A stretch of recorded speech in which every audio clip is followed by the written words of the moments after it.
Hello and welcome to this first video of Magic the Gathering. So far we have gone around the table, everyone has played their first turn, and now it is my turn to go. So here we're going to play Veteran Explorer, and at this point I am going to pass turn. So I apologize, but we cannot hear the other players. We don't have any sort of Discord set up at this time. So this is all just an online game, especially with the time we're in right now with everything going on. So I hope you guys understand. So currently over here we have Commander Phage, the Untouchable.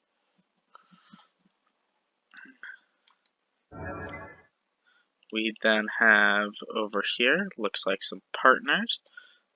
Ikra Shidikai, the Usurper. And then Sidar Kondo of Jamara. If you wanted to get a closer look at those, there's what they each do. Looks like we now have Huatli on the board, the Sun's Heart. And over here we have Tuvasa, the Sunlit. And it is back to my turn. I am playing Halar, the Fire Fletcher. This is a kicker-based deck. So we're going to go ahead and play a mountain, and then drop a wolf willow onto my forest here. This will allow me to tap that forest and get an extra forest as well. And at this point, I will pass turn again.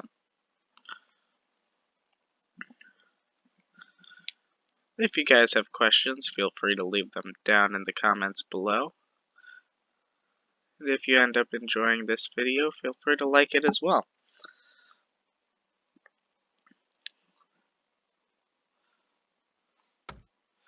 So we have Jet Medallion that just came into play over here.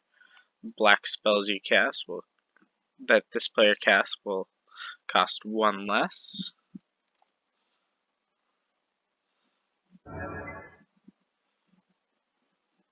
And we also have a Swiftfoot Boots coming into play. This allows equipped creature to have hexproof and haste. And we are back over here.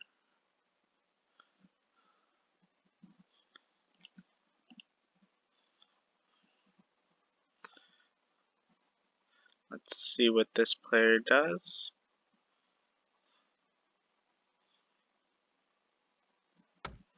So we're going to see a Demonic Tutor go off here. They're going to search their library for a card and put it into their hand.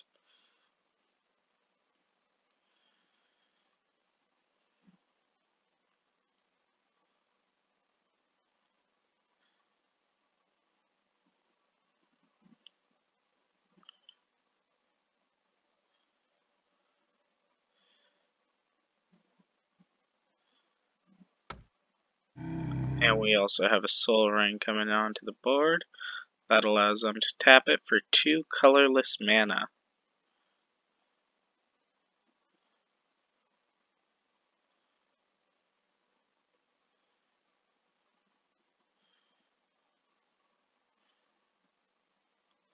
And currently we have this player, looks like they're behind, missed a land drop at one point. So they are playing catch up at this time. And we also have a Celestia Sanctuary. This causes them to bounce a land back to their hand, but it does tap for 2 mana, 1 white and 1 green. And they now have to discard because they have 8 cards in hand.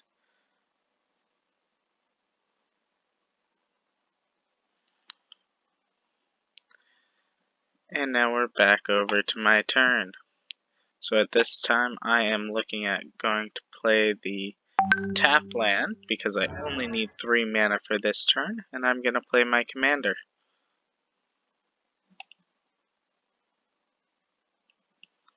One.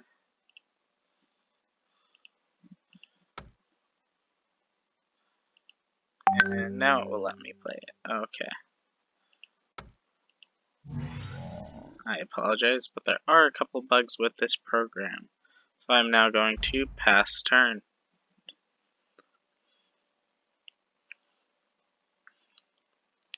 Do we have any flyers on the board? No, we do not. So currently, this will not do anything other than deal 4 damage to each player, which we could definitely look at doing.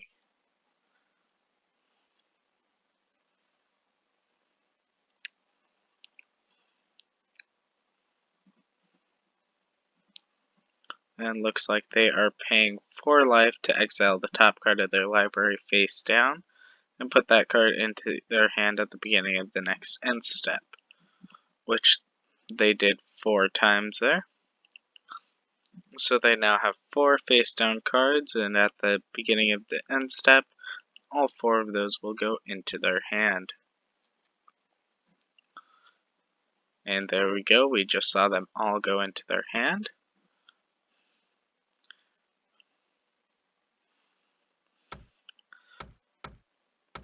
We now have an Orin Frostfang coming onto the board. Attacking creatures you control have Death Touch. Whenever a creature you control deals combat damage to a player, draw a card.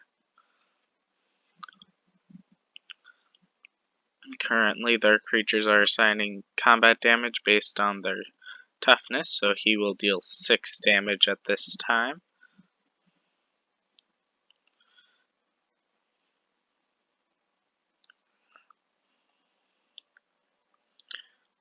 And we are now on to this player's turn here. Let's see what they do.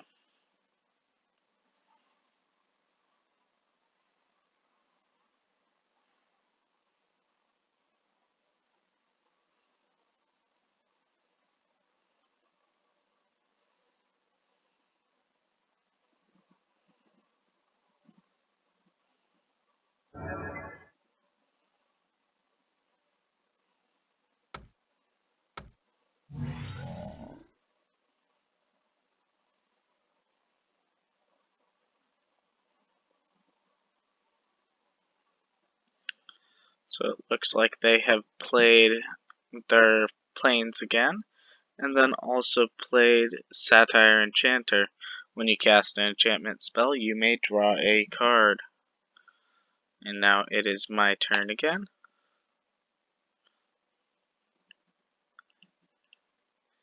And currently I don't have enough to play this with Kicker. So at this time, what I think I'm going to do is go ahead and play my Canopy Surge with Kicker, which will also pump my commander, dealing 1 damage to each other player, and that damage is based on how many counters it ends up getting. And now all of us take 4 from the Canopy Surge, and that's going to be it for my turn. I will pass on to the next turn.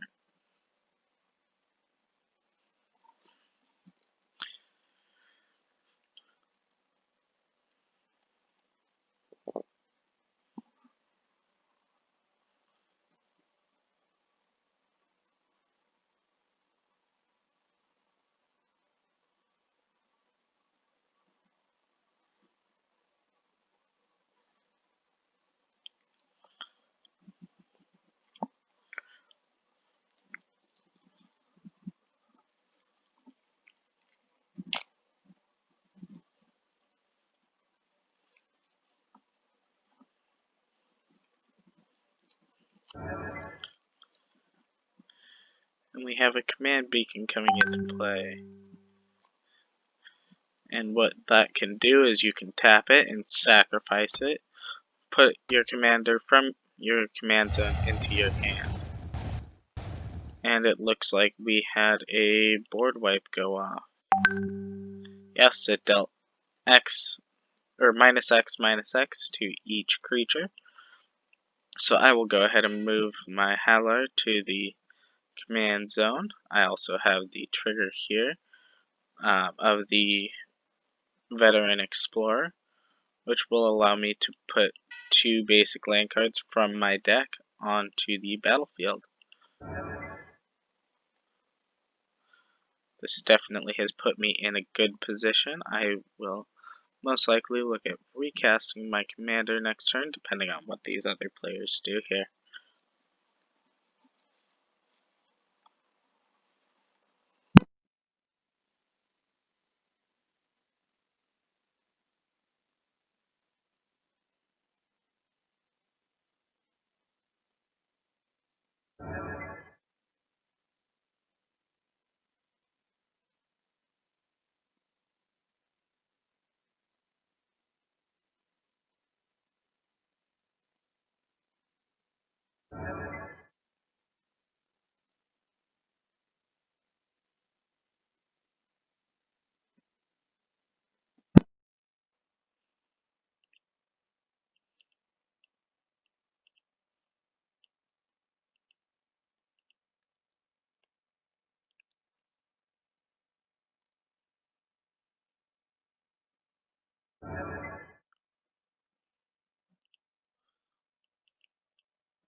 And each other player also did the same thing, grabbing 2 basic lands and putting them onto the battlefield.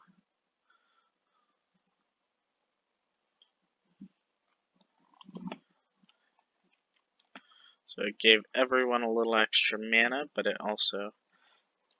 helped everyone, which isn't necessarily a bad thing, seeing how we're all going to be in a similar position with getting those 2 additional lands.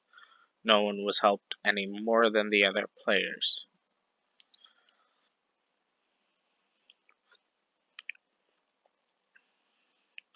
Currently, the life totals are in the top left, we have 25. In the top right, we have 35. Bottom right, we have 35. And myself, I'm at 36. We now see this player casting a demonic tutor. This is a different player than the one that cast it before. They're going to grab a card and put it into their hand from their deck.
And looks like they just finished searching, and so now the demonic tutor is is now in their graveyard, and looks like they are playing a Liliana Vess, which is a beautiful planeswalker. It has +1, target player discards card, -2, search your library for a card, then shuffle your library and put that card on top of it. So it's almost a demonic tutor, except it goes on top of your library instead of into your hand. Then -8, put all creatures from their graveyards from all graveyards onto the battlefield under your control. So at this time, if they were to -8, they get each creature that each of the other players have in their graveyard, along with the creatures in their own graveyard.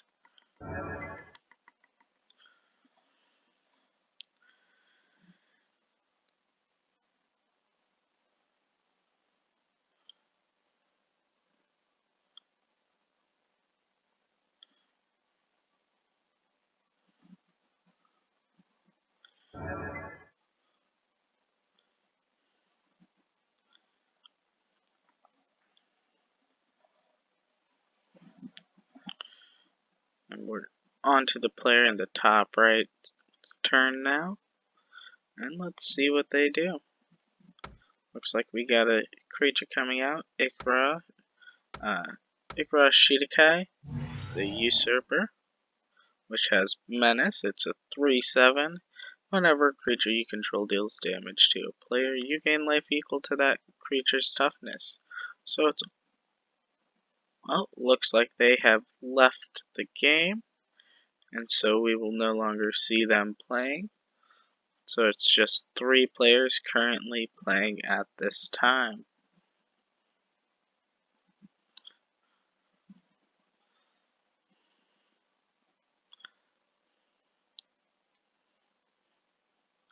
So we are now down to this player in the bottom right.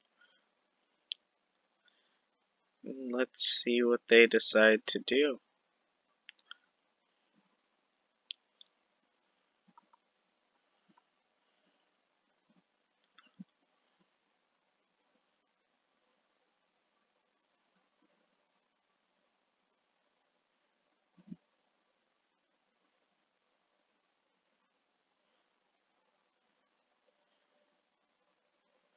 Looks like they're going to do a Dawn's Reflection.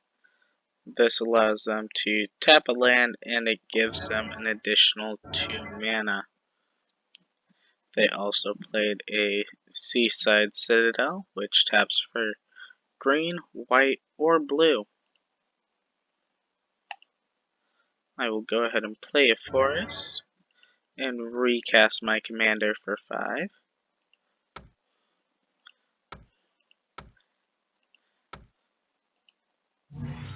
And then we do have enough to do that. However, I don't necessarily want to destroy either of those. I want to hold on to it for something better. So I'm going to pass turn.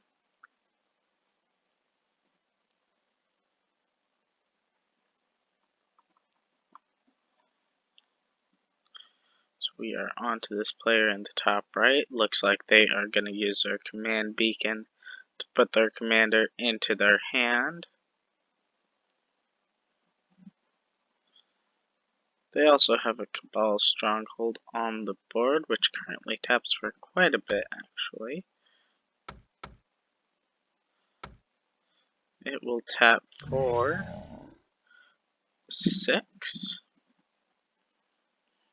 So they were able to pay the 3, tap that, and cast their commander, which is Phage the Untouchable. When it enters the battlefield, if it wasn't cast from your hand, you lose the game. And when it deals combat damage to a creature, destroy that creature and it can't be regenerated. When it deals combat damage to a player, that player loses the game. So that is definitely something that is an issue, and we will need to figure out how to control that.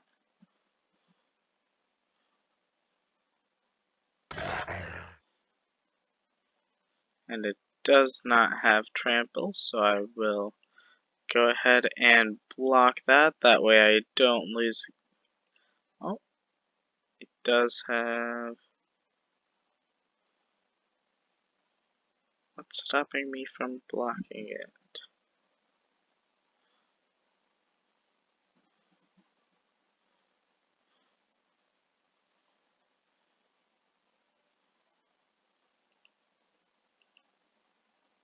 It says I cannot block that creature.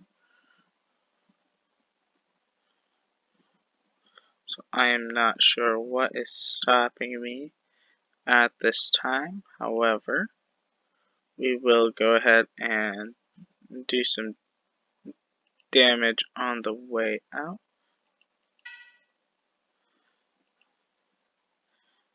And we're going to go ahead and destroy Swiftfoot boots and also deal 1 damage to each opponent.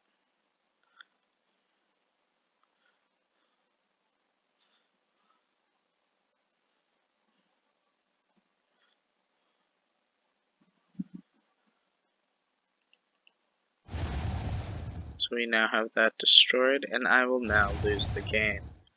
So we currently have this top player against this bottom player. Let's see how this goes.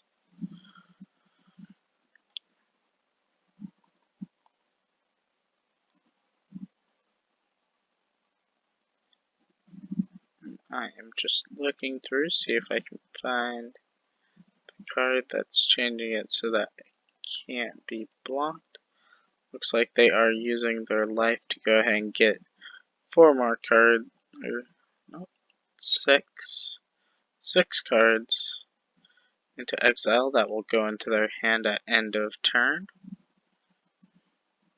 They also use the +1 ability on Liliana to go ahead and make this player discard a card.